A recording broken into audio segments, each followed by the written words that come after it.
A paz do Senhor. Vamos à leitura da Bíblia Sagrada em um ano. Hoje é dia 10 de novembro de 2024, nosso 315º dia da leitura. Estamos realizando a leitura na Bíblia Sagrada da UIADS, a nova tradução da linguagem de hoje, da Sociedade Bíblica do Brasil. Hoje a nossa leitura está em Atos, capítulo 7, 8 e 9. 7. Defesa de Estevão. O grande sacerdote perguntou a Estevão: O que essas pessoas estão dizendo é verdade? Estevão respondeu: Irmãos e pais, escutem. O glorioso Deus apareceu ao nosso antepassado Abraão, quando este morava na região da Mesopotâmia, antes de ir morar na cidade de Harã. E Deus lhe disse: Saia da sua terra e do meio dos teus parentes e vá para uma terra em que te mostrarei. Então ele saiu da Caldeia e foi morar em Harã. Depois que o pai dele morreu, Deus trouxe Abraão para estar na terra. Morreu. Deus trouxe Abraão para esta terra, onde vocês agora estão morando, e ele não deu a Abraão nem mesmo um palmo desta terra, mas prometeu que ia lhe dar toda esta terra, e que depois ela seria dos seus descendentes. Quando Deus fez essa promessa a Abraão, ainda não tinha filhos, e ele disse a Abraão: Os seus descendentes vão viver como estrangeiros em outras terras. Ali eles serão escravos e serão maltratados durante 400 anos. E Deus disse ainda: Eu castigarei a nação que os escravizar. Depois disso, eles voltaram daquela terra e me adorarão neste lugar. Deus deu a Abraão a cerimônia da circuncisão, como prova da aliança que fez com ele. Pois isso, Abraão circuncidou seu filho Isaque uma semana depois do seu nascimento. Isaque circuncidou e seu filho Jacó. E Jacó fez o mesmo com os seus 12 filhos, os patriarcas. Estevão continuou: Os irmãos de José tinham inveja dele e o venderam para ser escravo no Egito, mas Deus estava com ele e o livrou de todas as suas aflições. Quando José apareceu diante de Faraó, o rei do Egito, Deus lhe deu sabedoria e modos agradáveis, e Faraó nomeou governador do Egito e do palácio do rei. Depois houve falta de alimentos e muito sofrimento no Egito e em Canaã. E os nossos antepassados não tinham mais o que comer. Mais tarde, Jacó ouviu dizer que no Egito havia trigo e mandou pela primeira vez nossos antepassados até lá. Na segunda vez, José contou aos seus irmãos que ele era. E Faraó ficou sabendo da família de José. Então José mandou buscar o seu pai Jacó e todos os seus parentes, a fim de irem para o Egito. Eram 75 pessoas ao total. Jacó foi para o Egito e ali ele e os nossos antepassados ficaram morando até o dia da morte deles. Depois os corpos deles foram trazidos para Siquém e postou no túmulo de Abraão. Tinha comprado dos descendentes de Amor por um certo preço. Quando estava chegando o tempo de Deus cumprir o juramento que havia feito com Abraão, o nosso povo tinha aumentado muito no Egito. Então o rei, que não sabia de nada a respeito de José, começou a governar o Egito. E esse rei enganou e maltratou os nossos antepassados, a ponto de obrigá-los a abandonar as próprias criancinhas para que elas morressem.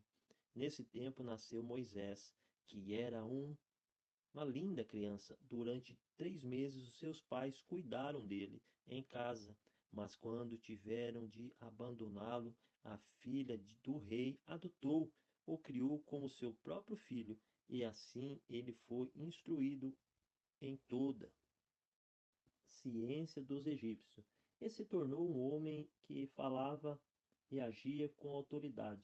Estevão disse ainda: Quando Moisés já estava com 40 anos, resolveu ir ver a sua gente, os israelitas, e ali viu um egípcio maltratando o homem do seu povo. Então defendeu o israelita e o vingou, matando um egípcio. Moisés pensava que os israelitas entenderiam que Deus ia libertá-los por meio dele, mas eles não entenderam. No dia seguinte, Moisés viu 12 israelitas brigando e tentando apartar a briga, disse: Homens, escutem, vocês são irmãos. Por que estão brigando? Mas aquele que estava maltratando o outro empurrou Moisés para um lado e disse: Quem pôs você como nosso chefe ou nosso juiz? Você está querendo me matar como matou um egípcio? Ontem, quando Moisés ouviu isso, fugiu do Egito e foi morar na terra de Midian, e ali nasceram dois filhos dele. 40 anos mais tarde, quando Moisés estava no deserto perto do Monte Sinai, um anjo apareceu a ele no meio do fogo de um espinheiro que estava queimando. Moisés ficou admirado com o que estava vendo e chegou perto para ver melhor. Então ouviu a voz do Senhor, que disse: Eu sou o Deus dos seus antepassados, o Deus de Abraão, de Isaque, de Jacó. Moisés tremia de tanto medo e não tinha coragem de olhar. Então o Senhor disse: Tira as sandálias, pois o lugar aonde você está é um lugar sagrado. E eu tenho visto como o meu povo está sendo maltratado no Egito. Tenho ouvido os gemidos deles e desci para libertá-los. Agora vou mandar você para o Egito. E Estevão continuou: E esse mesmo Moisés foi rejeitado pelo povo de Israel. Eles lhe perguntaram: Quem pôs você como nosso chefe ou nosso juiz?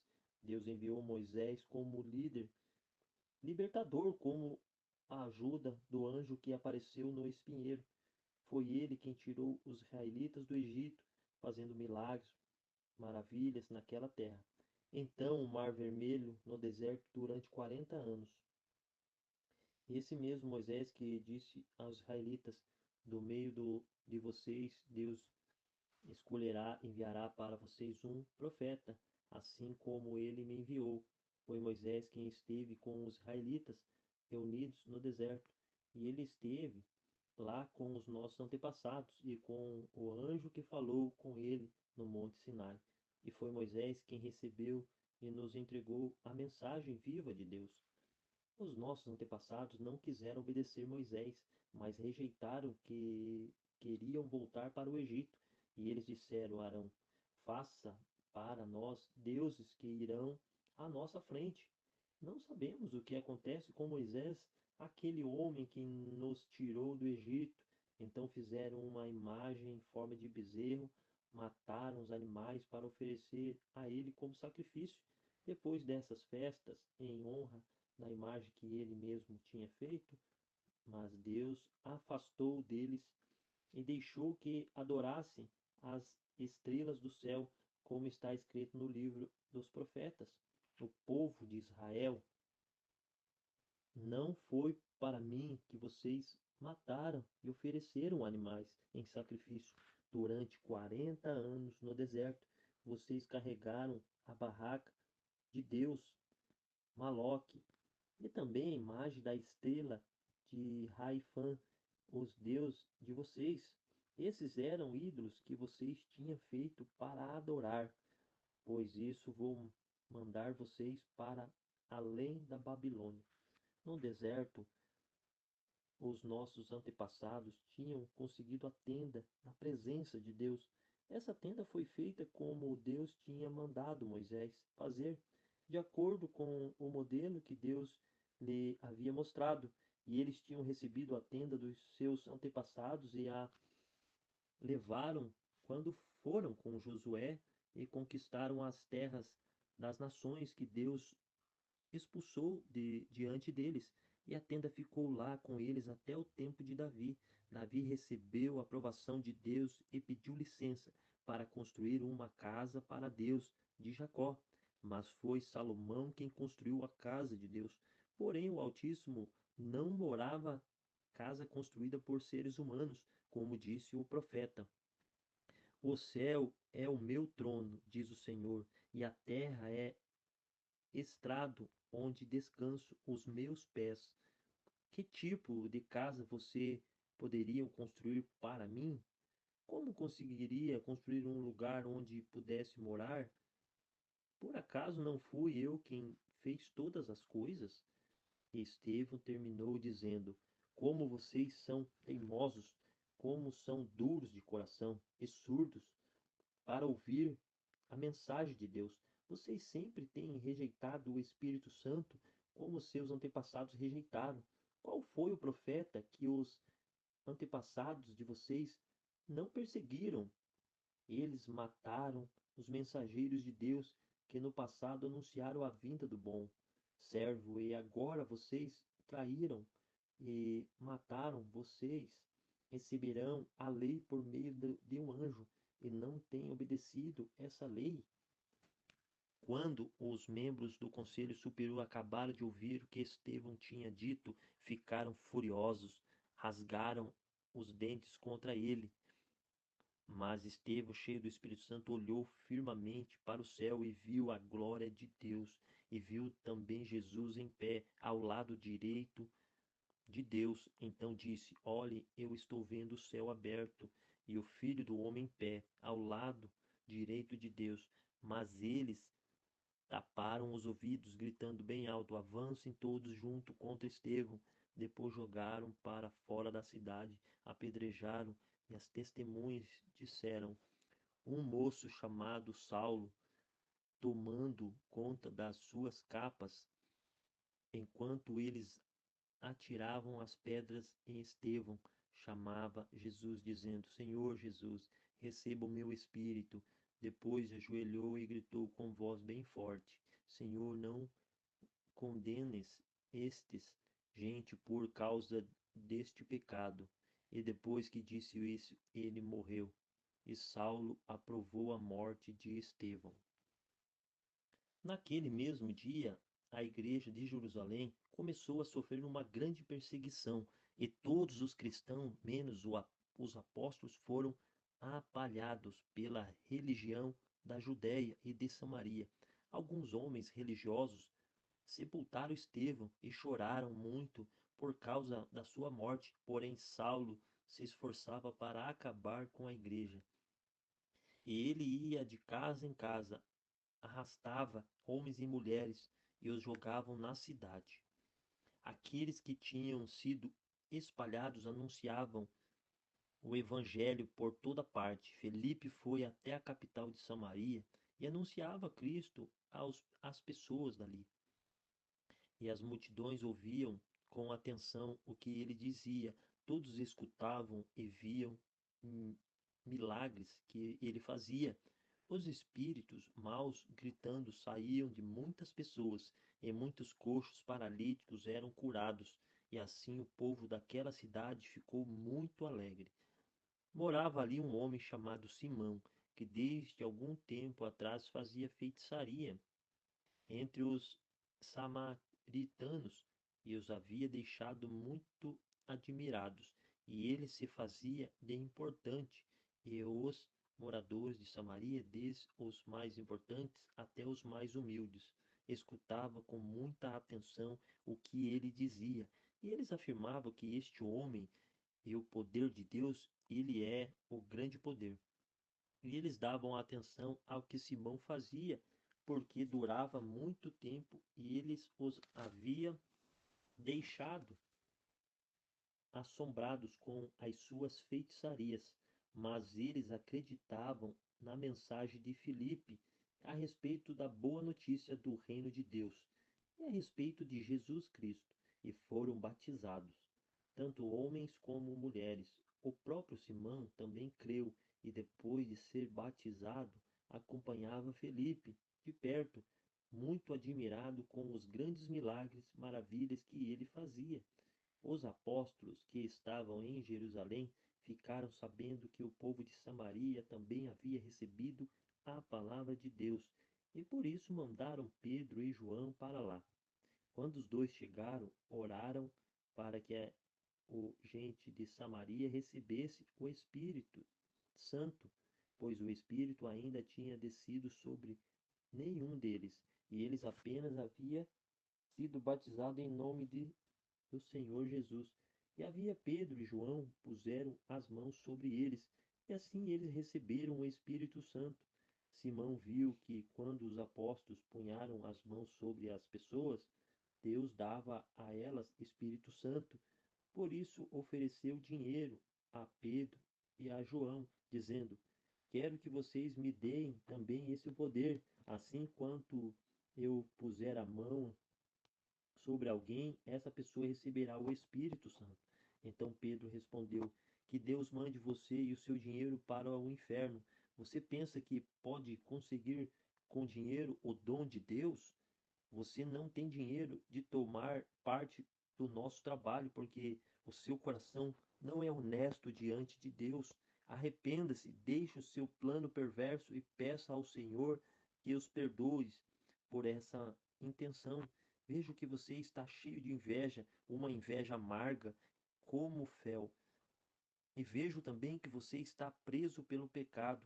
Assim Simão disse a Pedro e João: Por favor, peçam ao Senhor por mim, para que não aconteça comigo nada do que vocês disseram.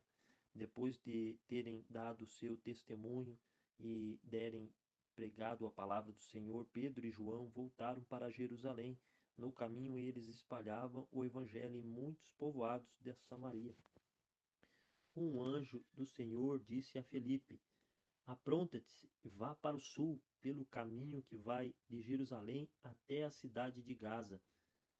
Pouca gente passava por aquele caminho, e Felipe aprontou e foi. No caminho ele viu um eunuco da Etiópia que estava voltando para o seu país, e esse homem era alto funcionário, tesoureiro e administrador das finanças da rainha de Antioquia, e ele tinha ido de Jerusalém para adorar a Deus.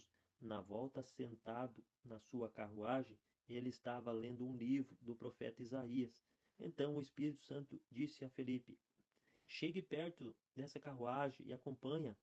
E Felipe correu para perto da carruagem, ouviu o funcionário lendo o livro do profeta Isaías, e aí perguntou ao Senhor: Entende o que está lendo? Como posso entender se ninguém me explica? Respondeu o funcionário. Então convidou Felipe para subir e sentar com ele na carruagem. E a parte das escrituras sagradas que o funcionário estava lendo era esta: Ele era como um cordeiro que, levado para o seu morto, era como uma ovelha que fica muda quando cortam a sua lã. Ele não disse nada, foi humilhado, foi injustos com ele. Ninguém poderá falar a respeito das descendentes dele, já que sua vida na terra chegou ao fim. E o funcionário perguntou a Felipe: Por favor, me explique uma coisa. De quem é que os profetas estão falando isso? Dele mesmo ou de outros? Então, começando com aquela parte das Escrituras, Felipe anunciou ao funcionário boa notícia a respeito de Jesus. Enquanto estava viajando, chegaram a um lugar onde havia água. Então o funcionário disse: Veja, aqui tem água. Será que eu não posso ser batizado? E Felipe respondeu: Se o senhor crê todo o coração, e claro que pode. E o funcionário disse: Sim, eu creio, e Jesus Cristo é o Filho de Deus. E ele mandou para a carruagem, os dois entraram na água, e Felipe batizou ali. Quando eles estavam saindo da água, o Espírito do Senhor levou Felipe embora, e o funcionário não viu mais Felipe, porém continuou a sua viagem, cheio de alegria. De repente, Felipe se encontrou na cidade de Azoto, e se viu viagem anunciando o evangelho por toda a cidade, até chegar em Cesareia. Até chegar em Cesareia. Enquanto isso, Saulo não parava de ameaçar de morte os seguidores do Senhor Jesus, e ele foi falar com o grande sacerdote, e eu pediu cartas de apresentação para as sinagogas da cidade de Damasco. Com esses documentos, Saulo poderia aprender e levar para Jerusalém os seguidores do caminho do Senhor que moravam ali, tanto homens como mulheres. Mas na estrada de Damasco, quando Saulo já estava perto daquela cidade, de repente uma luz que vinha do céu brilhou em volta dele e ele caiu no chão e ouviu uma voz que dizia: Saulo, Saulo, por que você me persegue? Quem é o Senhor? Perguntou ele. A voz respondeu: Eu sou Jesus, aquele que você persegue. Mas levante-se, entre na cidade e ali dirão a você o que deve fazer. E os homens que estavam viajando com Saulo ficaram parados sem poder dizer nada. E eles ouviram a voz, mas não viram ninguém. E Saulo levantou do chão e abriu os olhos, mas não podia ver nada. Então eles pegaram pela mão e levaram para Damasco. E ele ficou 3 dias sem poder ver. Durante esses dias não comeu nem bebeu nada. Em Damasco morava um seguidor de Jesus chamado Ananias, e ele teve uma visão, e nela apareceu o Senhor chamado Ananias. E ele respondeu: Aqui estou, Senhor. E o Senhor disse: Apronte-se e vá até a casa de Judá, na rua direita, e procure um homem chamado Saulo, na cidade de Tarso. E ele estava orando e teve uma visão. Nela apareceu um homem chamado Ananias que entrou e pôs as mãos sobre ele, a fim de que ele pudesse ver de novo. E Ananias respondeu: Senhor, muita gente tem me falado a respeito desse homem e de todas as suas maldades que ele fez em Jerusalém com os que creem no Senhor. E agora ele veio aqui, Damasco, com autorização dos chefes, dos sacerdotes, para prender todos os que te adoram. Mas o Senhor disse a Ananias: Vá, pois eu escolhi esse homem para trabalhar para mim, a fim de que ele anuncie o meu nome ao não-judeu, aos reis e ao povo de Israel. Eu mesmo vou mostrar a Saulo tudo que ele terá de sofrer por minha causa.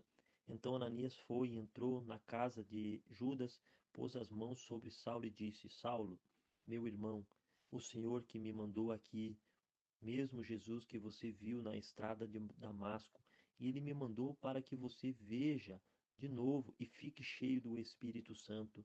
No mesmo instante, uma coisa apareceu parecidas com escamas caíram dos olhos de Saulo, e ele pôde ver de novo, e ele se levantou e foi batizado. Depois ele comeu alguma coisa e ficou forte como antes. Saulo ficou alguns dias com os seguidores de Jesus em Damasco e começou imediatamente a anunciar Jesus na sinagoga, dizendo: Jesus é o Filho de Deus. Todos os que ouviram Saulo ficaram admirados e perguntavam: Nada é este o homem que em Jerusalém estava matando todos os seguidores de Jesus? Não foi ele que veio até aqui para prender-os e levar essa gente aos chefes dos sacerdotes? Mas as mensagens de Saulo se tornavam cada vez mais poderosas, e as provas que ele apresentava de Jesus era o Messias eram tão fortes que os judeus que moravam em Damasco não sabiam o que dizer. Muitos dias depois, os judeus de Damasco se reuniram e resolveram matá-lo. Mas Saulo ficou sabendo o plano deles e ele vigiavam os portões da cidade dia e de noite para matar. Mas certa noite, seguidores de Saulo puseram dentro de um cesto, desceram por uma abertura que havia na muralha da cidade. E Saulo foi para Jerusalém e tentou juntar-se aos seguidores de Jesus, porém todo tinha medo dele, porque não acreditavam que ele também era seguidor de Jesus. Então Barnabé veio e ajudou-o e apresentou aos apóstolos, e ele contou como Saulo tinha visto o Senhor no caminho e como o Senhor havia falado com ele. E Barnabé também contou como em Damasco Saulo, pelo poder do nome de Jesus, havia anunciado corajosamente o evangelho. Depois disso que Saulo ficou com eles andando por toda parte em Jerusalém, e pelo poder do nome do Senhor, ele anunciava corajosamente o evangelho. Ele também conversava e discutia com os judeus que tinham sido criados fora da terra de Israel. Mas eles procuravam um jeito de matá-lo, Quando os irmãos souberam disso, levaram Saulo até a cidade de Cesareia e depois mandaram para a cidade de Tarso. Em toda a região da Judéia, Galiléia e Samaria, a igreja estava em paz. Ela ficava cada vez mais forte, crescia em números de pessoas com a ajuda do Espírito Santo e mostravam grande respeito pelo Senhor Jesus. Pedro viajava por toda parte. Um dia foi visitar o povo de Deus que morava na cidade de Lida. Encontrou ali um homem chamado Enéas, que era paralítico e fazia 8 anos que não saía de casa, da cama. Pedro disse: Enéas, Jesus Cristo já curou você? Levanta-se e arruma-se a sua cama. Na mesma hora, Enéas levantou. Então todos os moradores da cidade de Lida e da região de Saron vieram-se e converteram ao Senhor. Na cidade de Jope havia uma seguidora de Jesus chamada Tabita. Este nome é grego e Dorcas. Ela usava o seu tempo fazendo bem, ajudando os pobres. Naqueles dias, Dorcas ficou doente, morreu e levaram o corpo dela e depois o puseram num quarto do andar de cima, em Jope, ficava perto de Lida. Quando os seguidores de Jesus em Jope souberam que Pedro estava em Lida, enviaram 2 homens para levar-lhe o seguinte recado: Por favor, venha depressa em Jope. Então Pedro se aprontou e foi com eles. Quando chegou lá, eles levaram para o quarto de cima. Todas as viúvas ficaram em volta dele, chorando, mostrando vestidos e outras roupas de Dorcas havia feito quando ainda vivia. Então Pedro mandou que todos saíssem do quarto e em seguida se ajoelhou e orou. Depois virou-se para o corpo de Dorcas e disse: Tabita, levanta-se. E ela abriu os olhos e, quando viu Pedro, sentou-se. Pedro pegou pela mão e ajudou a ficar de pé. Em seguida chamou toda a gente da igreja, inclusive as viúvas, e a entregou a eles viva. E a notícia a respeito disso se espalharam por toda a cidade de Jope. E muitos creram no Senhor, e Pedro ficou lá muitos dias na casa de um curtidor de couros chamado Simeão. Essa foi nossa leitura de hoje. Já podemos ticar como leitura tarefa concluída em nosso formulário de leitura anual. Esperamos por você amanhã.